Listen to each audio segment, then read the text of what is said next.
तर यानंतर बातमी ही ठाण्यातून येते। ठाण्याजवळच्या येऊरमध्ये वर्ल्ड कप जल्लोषच्या नावाखाली रेव पार्टीचं आयोजन केलं होतं असा आरोप आव्हाडांनी केलाय। तसंच मोठे ड्रग्स पेडलर देखील खुलेआम इथे फिरत होते असा सुद्धा दावा जितेंद्र आव्हाड यांनी केलाय। दरम्यान येऊरमध्ये ठाणे मनपाकडून कारवाई करण्यात आली आहे। अनधिकृत हॉटेल्स रिसॉर्टवरती ठाणे मनपाने कारवाई केली आहे। तर याबाबत आपण अधिक माहिती जाणून घेऊ आमचे प्रतिनिधी अजित मांढरे यांच्याकडून।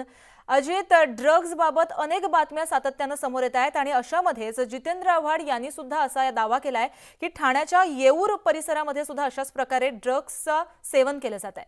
काय अधिकची अपडेट? आमदार जितेंद्र आव्हाड यांनी जो आरोप केलेला आहे त्या आरोपावरती पोलिसांनी अद्याप कोणत्याही प्रकारचा खुलासा केलेला नाही की तिथे रेव पार्टी होत होती, ड्रग्स विकले जात होते का। त्यामुळे याबाबत आणखीनही काही माहिती जी आहे ते पोलिसांनी स्पष्ट केलेली नाहीये। दुसरा विषय, ज्या ठिकाणी वर्ल्ड कपची मॅच चालू होती, रात्री उशिरापर्यंत मोठमोठ्या आवाजामध्ये तिथे स्पीकर चालू होते। यावेळेस तिथल्या स्थानिकांनी त्याचबरोबर आमदार आव्हाड यांनी जाऊन तिथं त्यांना हॉटेल चालकांना जाब विचारला होता, पण त्यांनी कुठल्याही परिस्थितीमध्ये तिथं दाद दिली नव्हती। त्या हॉटेलवरती आता ठाणे महानगरपालिकेतर्फे कारवाई करण्यात आलेली आहे। त्या हॉटेलने त्यांना परवानगीपेक्षा जास्त जे बांधकाम आहे ते त्यांनी केलं होतं, ते सगळं बांधकाम जे आहे ते पाडण्यात आलेलं आहे।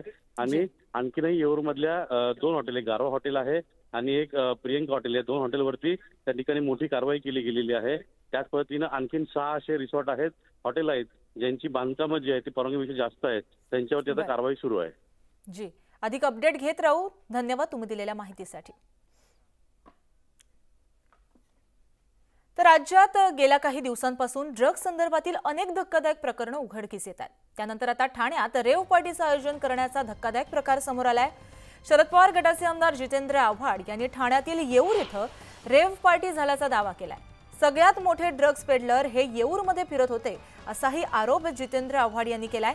वर्ल्ड कप विजयाच्या जल्लोषाच्या नावाखाली रेव पार्टी झाल्याचं जितेंद्र आव्हाड यांनी म्हटलेलं आहे। माझ्या मतदारसंघात आहे, अख्ख्या ठाण्यात आहे, अख्ख्या ठाण्यात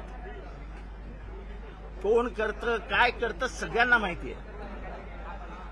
मी कोणाच्या वैयक्तिक मतदारसंघाचं नाव नाही घेतलं,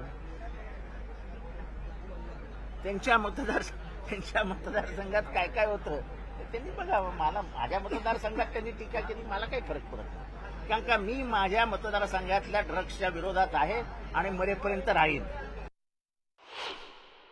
जर अशा पद्धतीचा व्हिडिओ कुठं ट्विट झाला असेल तर ठाणे पोलीस आयुक्तांना तातडीनं त्या व्हिडिओची सत्यता पडताळण्याचे आदेश दिले जातील। कारण पूर्ण महाराष्ट्रामध्ये आता अवैध बार, अवैध पब आणि अशा पद्धतीनं ड्रग्ज पार्ट्या होणारे हॉटेल्स यांच्यावरती तोडक कारवाई करण्याचे सक्त आदेश माननीय मुख्यमंत्री महोदयांनी दिलेले आहेत। ठाण्यामध्ये सुद्धा अशा पद्धतीचे तोडक कारवाई सुरू झालेली आहे, महाराष्ट्रात सगळीकडे झालेली आहे। यंत्रणेचा डोळा चुकवून आडबाजूला जर असं कोणी काय करत असेल तर त्याच्यावर सुद्धा कडक कारवाई केली जाईल। जितेंद्र आव्हाडांना माझी विनंती आहे की फक्त एक दिवस काहीतरी आंदोलन करून थांबू नका, पुढेही सातत्यानं हे कसं बंद होईल यासाठी पाठपुरावा तुम्ही करणं गरजेचं आहे। आणि ज्या पद्धतीनं तुमचं प्रेम माझ्या मतदारसंघावर आहे तशाच पद्धतीनं मुंब्रा कौशामध्ये सुद्धा जो ड्रग्सचा व्यवसाय फार मोठ्या प्रमाणात फोफावलेला आहे त्यावर सुद्धा स्थानिक आमदार म्हणून नियंत्रण आणणं ही तुमची जबाबदारी आणि त्यावर सुद्धा तुम्ही लक्ष द्यावं अशी मी आपल्या माध्यमातून आपल्याला त्यांना विनंती करतो। पुण्यामध्ये सुद्धा जे युवा वर्ग तिथं ड्रग्सचं सेवन करत होते त्याच्या 50 मीटरवरच पोलीसची चौकी आहे आणि पोलिसांना काय स्वतः त्यांनी धाड टाकली म्हणून त्यांना कळलं असं नाही। सोशल मीडियावर तो व्हिडिओ आल्यानंतर मग पोलीस प्रशासन तिथं जागं झालं। त्यामुळे ठाण्यात पण ह्या गोष्टी होत असाव्यात। अख्ख्या महाराष्ट्रामध्ये तशा गोष्टी आज होत आहेत। 20-20 हजार 5-5 हजार कोटीचं ड्रग जेव्हा सापडतं, किती ड्रग लोकांकडे जातं हा अंदाज सुद्धा आपल्याला करता येणार नाही। हे गुंडांना सहकार्य करणारं सरकार आहे।